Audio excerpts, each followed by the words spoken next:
Boker Tov, Shalom à tous et à toutes les chers élèves de la Yeshiva, de la cordonnerie, Ashrenu, Baruch Hashem.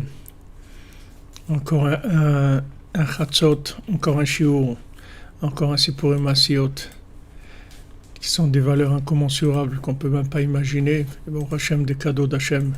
Au moins on peut dire merci et être joyeux. Et ça on peut faire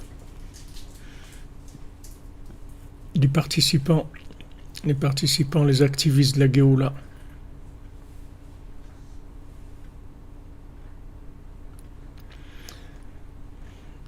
Ceux qui ont pris le maquis,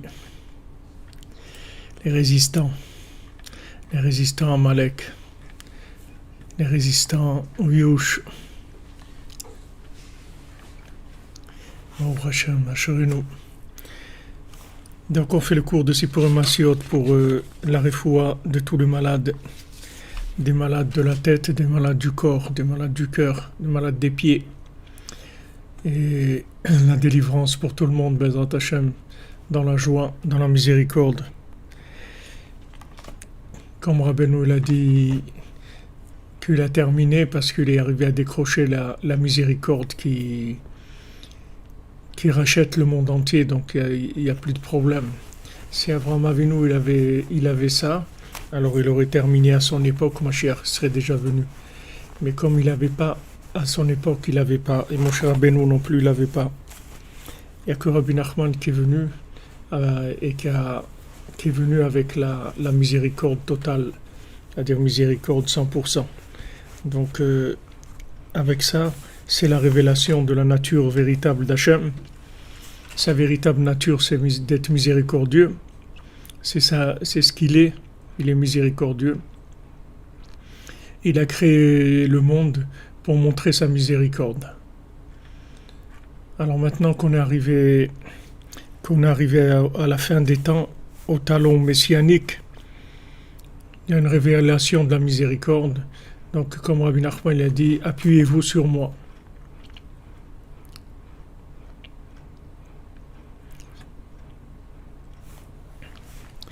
Donc, on continue dans notre Sipurim Massiot. Et on avait vu hier que David Ameler, lui, il disait des chants, des louanges. C'est-à-dire que Zmirot Ayuli Chukecha, c'est-à-dire il est arrivé à transformer en fait l'étude de la Torah en chant, c'est-à-dire c'est devenu une mélodie pour lui, la Torah. Emmanuel Ben Evelyn Baya, Refoua Shlema Bezrat Hashem.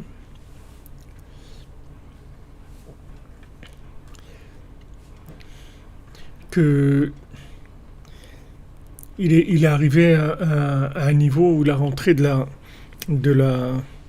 il a humidifié, si vous voulez, les règles, les lois de la Torah.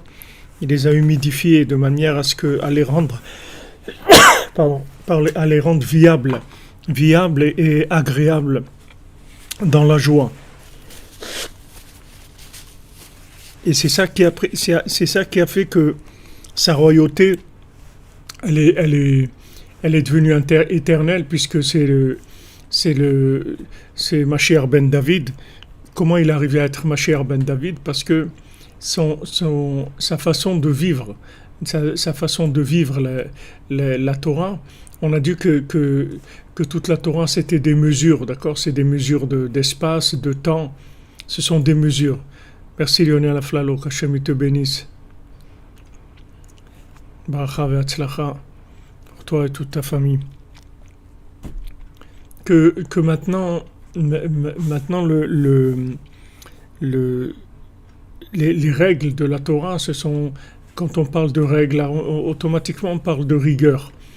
Il y a des règles de cacheroute, on ne peut pas manger n'importe quoi, on ne peut pas manger n'importe comment, il y a des règles, et ces règles-là, on doit les apprendre et les appliquer, parce que si on fait ce qu'on veut, ça ne marche pas. On ne peut pas faire ce qu'on veut. C'est-à-dire on doit rentrer dans les règles que Hachem nous a données, parce que c'est l'optimisation du passage de l'individu sur Terre. Donc ça, on doit se plier aux règles. Mais maintenant, il y a deux façons de vivre les règles. On peut vivre les règles avec de la rigueur et et être, et être sec, c'est-à-dire dans la façon de vivre les choses, ou on peut vivre les choses avec de la mélodie, c'est-à-dire de rendre les choses mélodieuses, de mettre de la mélodie sur les paroles. Il y a les paroles et il y a la chanson. Alors quand on fait une chanson, c'est on a mis une mélodie sur les paroles. Alors il y a la parole d'Hachem qui est la Torah, et il y a la mélodie qu'on met sur ces paroles-là de manière à rendre la Torah agréable, la rendre joyeuse. Et ça, c'est la, si vous voulez, c'est l'assurance de la continuité, de la transmission. C'est-à-dire, on ne peut pas transmettre des choses que par la rigueur. C'est-à-dire que quand il y a de la rigueur, la transmission va s'arrêter parce que ça va être trop sec. Quand ça va être trop sec, ça va pas avoir la souplesse, si vous voulez, de s'adapter au temps. Ça va pas pouvoir évoluer avec le temps. Parce que si c'est raide et c'est sec, ça se casse automatiquement.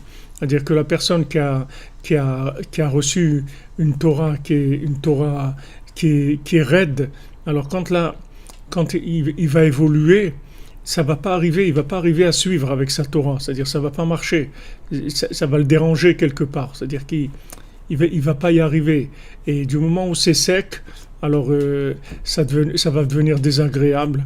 Et comme c'est désagréable, il va essayer de se débarrasser de ses obligations le plus rapidement possible et en faisant le moins possible et en faisant très vite de manière à éviter cette angoisse permanente que c'est sec.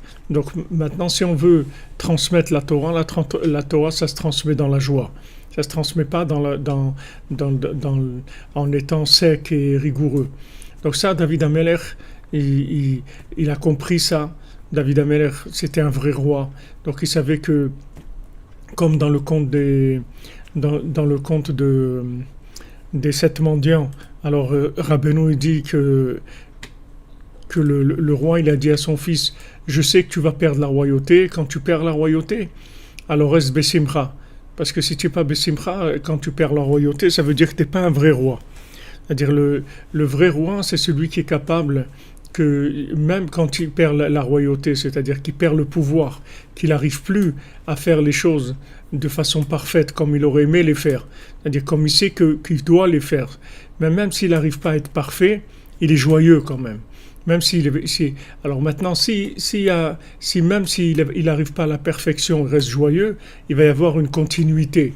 Mais si maintenant il est en train de chercher la perfection et il va voir qu'il n'arrive pas à la perfection, alors il va commencer à être triste, il va avoir l'impression qu'il n'a pas de valeur, que ce qu'il fait, ça n'a pas de valeur. Et ça même, c'est les signes de la fin de la royauté. C'est-à-dire que si quelqu'un cherche la perfection et il voit qu'il n'est pas arrivé à la perfection, et puis ça le rend triste, alors ça, c'est les signes de la perte de la royauté, de la perte du pouvoir. Si on veut garder le pouvoir, il faut s'arranger à que même quand on arrive à faire les choses à moitié ou un petit peu, ce qu'on arrive à faire, il faut le faire besimcha.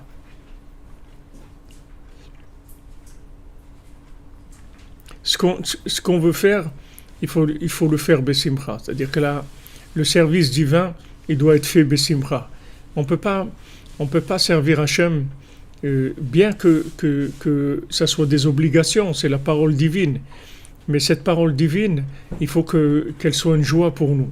C'est pour ça que la Torah qui est restée, c'est la Torah de Purim, pas la Torah de Shavuot.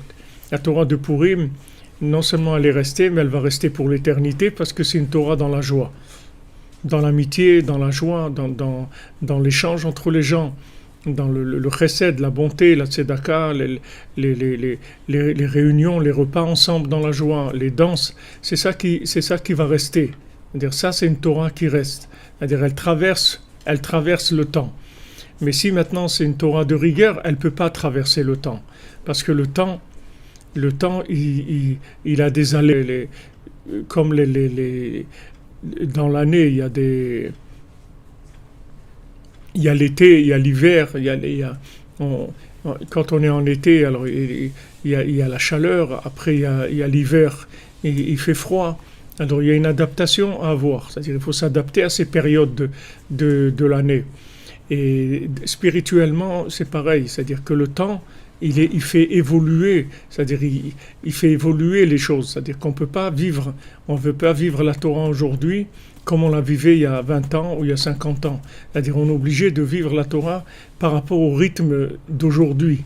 Et ça demande de la souplesse. Et cette souplesse-là, c'est le mouvement des pieds, c'est le mouvement de la danse, c'est-à-dire de savoir danser avec les nouvelles normes qui nous sont imposées par le temps.